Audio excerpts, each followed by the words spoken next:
Hi guys! Welcome back again to my channel. It's me, Jonel Sungo, of course. So for today's vlog, another informative vlog na naman guys ang aking i-share sa inyo, and this time, it's all about internet service na pwede nyong gamitin. Yung lagi kong ginagamit kasi yung unlimited ng GOMO, which is yung 30 days. Unlimited internet nila, pero cap lang siya sa 10 Mbps, tapos nasa 799.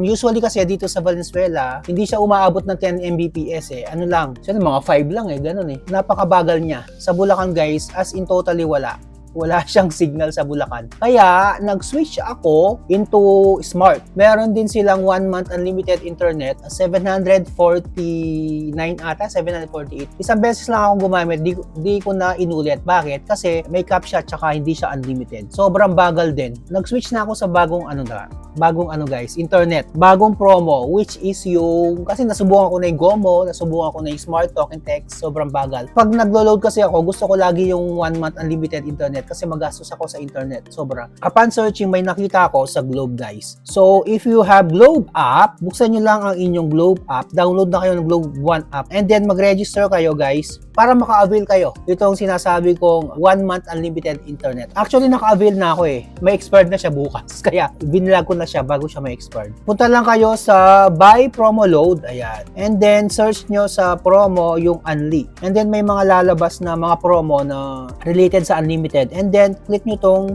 view more shop result. Ito guys, kung nakikita nyo, no, Globe prepaid, yung 40 GB, 400 pesos. Tapos, valid for 15 days, Go Plus 400 with free Unli 5G. Ayan guys, so sa mga ano lang to take note, sa mga 5G phone lang to, na nasa 5G areas kayo, nasa 5G area ko, tapos yung phone ko is 5G. Hindi to iPhone 11 lang to, hindi to 5G. Kumbaga nakasalpak yung Globe ko sa, yan, itong ginagamit ko ngayon na pag-vlog, yung iPhone 12. So 5G siya. Take note guys, 15 days lang to. Pero kapag natapos na yung 15 days, pwede kayong mag-reload ulit ng another 400 para plus 15 days siya. So 30 days na siya. And then, ang promo nito ay, tignan nyo guys, Go 400 plus 400 with free Unli 5G. So, dito pa lang sulit na unlimited 5G internet. No data cap and unlimited talaga siya guys. If hindi 5G yung phone nyo at wala kayo sa 5G areas, meron siyang 40 GB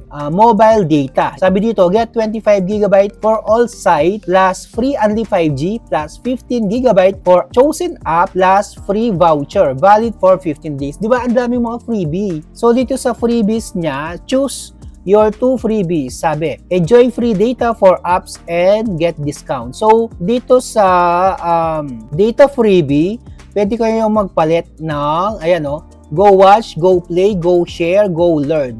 So sa akin, since mahilig ako manood ng YouTube, Netflix, ganun, pinili ko tong Go Watch. So pwede kayong mag-Go Play if mahilig kayong mag-ML, mga games, tapos Go Share, Instagram, Facebook, TikTok, tapos Go Learn, yan. Ang dami pang mga pwede kayong mabili. So Go Watch yung pinili ko guys. Tapos dito sa voucher freebies, pinili ko is yung 20% off on Move It. If gusto nyo naman, 15% off on Grab Car. So marami pang mga chosen voucher. Ayan, pwede kayo mamili sa Zalora, Canva, SM Boss. Nakapili na ako, and then pwede siyang bayaran through G-Credit or G-Gives. If walang laman yung Gcash nyo guys, pero meron kayong CL or credit limit sa G-Gives at sa G-Credit, pwede nyo gamitin to guys. Okay? So ayan guys, pinakita ko na sa inyo kung paano mag-avail nitong unlimited internet ng Globe. So papakita ko naman sa inyo through this app, Fast App, kung gaano nga ba siya kabilis. Nasa Valenzuela ako guys. So click natin tong Fast App. Wow! Totoo ba to?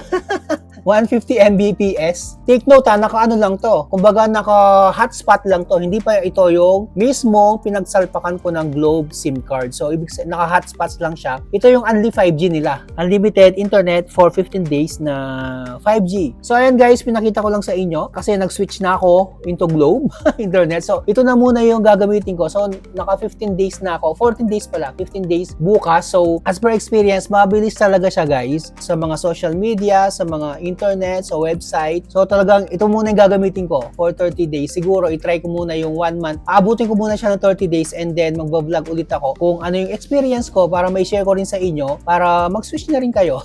Ganon din naman kasi kung gagamit ako ng Smart or Gomo, ganon din 800 din yung ilo-load ko. So napakabagal naman. So ito na lang. Hopefully guys nakatulong tong vlog ko, and if nagustuhan nyo, don't forget to LSS, like, share, and subscribe.